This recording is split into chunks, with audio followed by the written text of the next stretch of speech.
بسم اللہ الرحمن الرحیم۔ کیا محمد و آل محمد کی تعلیمات میں چین کا ذکر موجود ہے؟ اہل بیت نے چین کے لوگوں کو کیا تعلیمات دیں؟ امام موسیٰ کاظم علیہ السلام نے چین سے آئے شخص کے ساتھ کیا گفتگو فرمائی؟ امام علی ابن ابی طالب چین کیوں تشریف لے گئے؟ اگر آپ انہی سوالات کے جواب جاننا چاہتے ہیں تو جڑے رہیے ہمارے ساتھ اس ویڈیو میں۔ ناظرین، اس دنیا کا کوئی بھی علاقہ ایسا نہیں ہے جہاں اہل بیت کی تعلیمات نہ پہنچی ہوں۔ ہر قوم و ملت میں محمد و آل محمد کا ذکر واضح طور پر موجود ہے۔ دنیا کے ہر بڑے رہنما نے انہی ہستیوں سے رہنمائی حاصل کی اور اپنی زندگی کو سنوارا۔ جب ہم اس دنیا کی تاریخ کا مطالعہ کریں تو ہمیں دنیا کی ہر ثقافت میں اہل بیت کی یاد نظر آتی ہے۔ حتیٰ کہ غیر مسلم اقوام کی کتابوں اور ان کے رہنماؤں کی تحریروں میں بھی اہل بیت کا ذکر موجود ہے۔ یہ سب کچھ اس لیے ہے کیونکہ اللہ نے ان ہستیوں کو تمام عالمین کی ہدایت کے لیے مبعوث کیا۔ صرف انسان ہی نہیں بلکہ دیگر مخلوقات بھی ان کے آگے سر تسلیم خم کرتی ہیں۔ ناظرین، آج کی اس ویڈیو میں ہم آپ کے لیے ایک ایسا موضوع لے کر حاضر ہوئے ہیں جو آپ نے شاید ہی کبھی سنا ہو۔ آج ہم دنیا کی ایسی تہذیب کا ذکر کریں گے جو ماضی میں بھی اپنی مثال آپ تھی اور آج کے اس جدید دور میں بھی اپنا ثانی نہیں رکھتی۔ ایک ایسی قوم کہ جسے اس دنیا کا ہر فرد جانتا ہے اور دنیا کی آبادی کا ایک بڑا حصہ شمار ہوتی ہے۔ ناظرین، آج ہم چینی قوم کی بات کرنے والے ہیں اور اس قوم کی تاریخ اور ان کی ثقافت میں موجود اہل بیت کے ذکر کو واضح کریں گے۔ نیز اس ویڈیو میں آپ کو بتایا جائے گا کہ اہل بیت نے چین کے متعلق کیا کیا پیشن گوئیاں فرمائی تھیں اور ان کے پاس کیسے چینی لوگ حاضر ہوتے تھے اور اپنی مشکلات کا حل طلب کرتے تھے، اور کیسے چینی مذاہب میں رسول اکرم اور ان کے اہل بیت کا ذکر موجود ہے۔ ناظرین، اس دنیا کی تاریخ میں کئی ایسی اقوام گزری جنہوں نے پوری دنیا کا نقشہ ہی بدل کر رکھ دیا۔ جب ہم ان عظیم اقوام کی فہرست دیکھتے ہیں تو ان میں اہل چین کا تذکرہ بدرجہ اتم موجود ہوتا ہے۔ اس قوم نے اپنے کمال فن سے پوری دنیا میں اپنا لوہا منوایا اور علم کے ہر شعبے میں اپنے نقوش مرتب کیے۔ اس عظیم قوم کو بھی جب مشکل پیش آئی تو انہوں نے بھی ایک ہی در کا رخ کیا۔ تاریخ میں ہمیں ایسے واقعات بھی دیکھنے کو ملتے ہیں کہ چین کے رہنے والے بھی اہل بیت کی خدمت میں حاضر ہوئے اور امام علی اور دیگر ائمہ سے اپنے مسائل کا حل مانگا۔ آئیے ناظرین، ہم آپ کے سامنے چند ایسے ہی واقعات کا ذکر کرتے ہیں۔ اسحاق بن عمار سے روایت ہے، وہ کہتا ہے کہ میں امام موسیٰ کاظم علیہ السلام کے پاس موجود تھا کہ اچانک وہاں پر ایک شخص آیا اور اس نے امام موسیٰ کاظم علیہ السلام سے گفتگو کی۔ امام نے بھی اس کی زبان میں اسے جواب دینا شروع کیا۔ میں ان دونوں کی گفتگو سمجھنے سے قاصر تھا کیونکہ وہ ایسی زبان بول رہے تھے جیسے پرندے کلام کرتے ہیں۔ جب وہ شخص چلا گیا تو میں نے امام سے پوچھا یہ کون شخص تھا اور کیا بات کر رہا تھا؟ امام نے ارشاد فرمایا، اے اسحاق، یہ شخص چین سے آیا تھا اور اس نے مجھ سے چند مسائل دریافت کیے اور ہم چینی زبان میں گفتگو کر رہے تھے، مگر جس زبان میں ہم کلام کر رہے تھے وہ چین کے صرف ایک علاقے میں بولی جاتی ہے اور دیگر علاقوں میں دوسرے لہجے بولے جاتے ہیں۔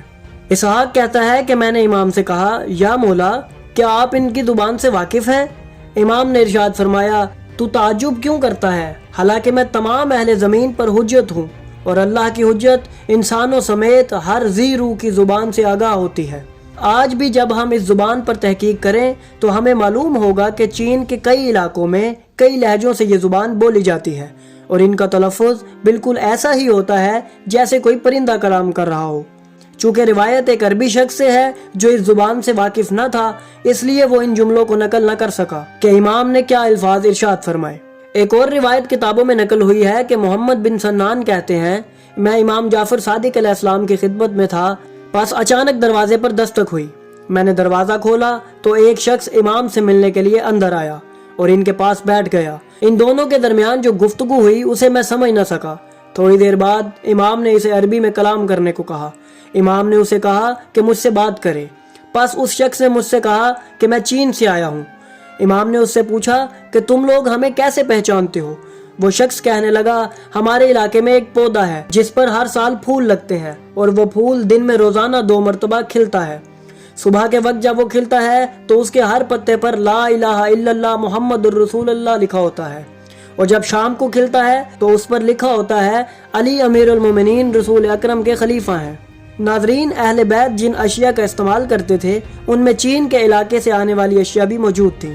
ایک روایت میں آتا ہے کہ امام علی علیہ السلام کے پاس 4 انگوٹھیاں تھیں، یاقوت، فیروزہ، حدید اور عقیق، جن میں سے حدید کی انگوٹھی چین کے علاقے کی تھی اور اس پر العزت للہ جمیعاً لکھا ہوا تھا۔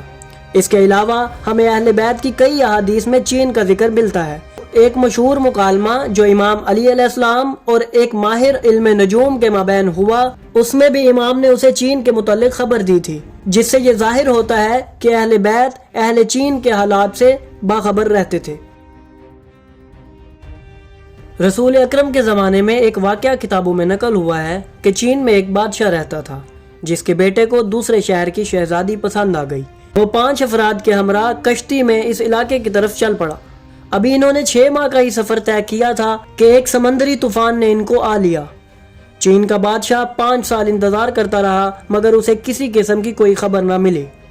پس اس کے ایک وزیر نے اسے بتایا کہ مکہ میں ایک پیغمبر ہے جس کا وسیع مشکلات کو حل کرنے کی قدرت رکھتا ہے۔ پس بادشاہ 70 افراد کے ساتھ ان کی خدمت میں حاضر ہوا تاکہ ان سے اپنی تکلیف بیان کر سکے، اور اس نے رسول اکرم سے اپنی مشکل بیان کی۔ رسول اللہ نے امام علی علیہ السلام کو بلوایا اور ان کے ساتھ روانہ کیا۔ پس امیر المومنین ان کے ہمراہ چین گئے۔ جب وہ اس سمندر کے کنارے پہنچے تو امام علی علیہ السلام نے ایک مچھلی کو بلایا اور کہا کہ اس بادشاہ نے تیرا کیا بگاڑا ہے؟ اس مچھلی نے عرض کی کہ اس کا بیٹا 5 سال سے سمندر میں گم ہے، ہم نے کبھی اس کے بدن کو نہیں دیکھا۔ حضرت نے اس سے کہا کہ سمندر میں ایک سرخ پتھر کے نیچے اس جوان کی انگلی کی ہڈی ہے، اسے میرے پاس لاؤ۔ جب وہ ہڈی لائی گئی تو امام نے کچھ ایسی دعا پڑھی جسے کوئی سمجھ نہ سکا، اور وہاں پر اس کا بیٹا حاضر ہو گیا۔ امام ان سب کو لے کر دوسرے شہر گئے اور اس بادشاہ کی بیٹی سے اس کا نکاح کروایا اور سب کو ایمان کی دولت عطا فرمائی۔ اس کے بعد امام واپس عرب تشریف لے آئے۔ ناظرین، چین کے علاقے میں کئی مذاہب نے جنم لیا جن میں سے کنفیوشسزم اور تاؤازم سر فہرست ہیں۔ ان سب مذاہب کے بانیان نے اپنے خطبات میں کئی جگہوں پر اہل بیت کا ذکر کیا ہے جسے ہم آنے والی ویڈیوز میں بیان کریں گے۔ ان کتابوں میں توحید، رسول اکرم کی رسالت اور اہل بیت کا ذکر بھی موجود ہے جسے ہم آپ کے سامنے پیش کرتے رہیں گے۔ نیز امام علی ابن ابی طالب علیہ السلام کو دوسری اقوام کن ناموں سے یاد کرتی ہیں، اس سب کا ذکر بھی ہم آپ کو آنے والی ویڈیوز میں بتاتے رہیں گے۔ ناظرین، اہل بیت نے اس کائنات کے ایک ایک ذرے کی وضاحت اپنے فرامین میں کی ہے اور انسان کو ان تمام رازوں سے وہ پہلے ہی آگاہ کر چکے ہیں۔ ناظرین، یقیناً ان سب کی تفصیل ہمیں محمد و آل محمد نے ہی بتائی اور ان کے حالات سے آگاہ کیا۔ امام محمد باقر علیہ السلام کا فرمان اقدس ہے کہ حجت مخلوق سے پہلے موجود ہوتی ہے اور مخلوق کے ساتھ رہتی ہے اور مخلوق کے بعد تک باقی رہتی ہے۔ تو وہ ہستیاں جو تمام عالمین پر حجت ہیں، انہوں نے ہمیں ان تمام کے بارے آگاہ کیا۔ پس اگر آپ انہی سب قیمتی اور دلچسپ موضوعات سے لطف اندوز ہونا چاہتے ہیں تو ہمارے ساتھ جڑے رہیں۔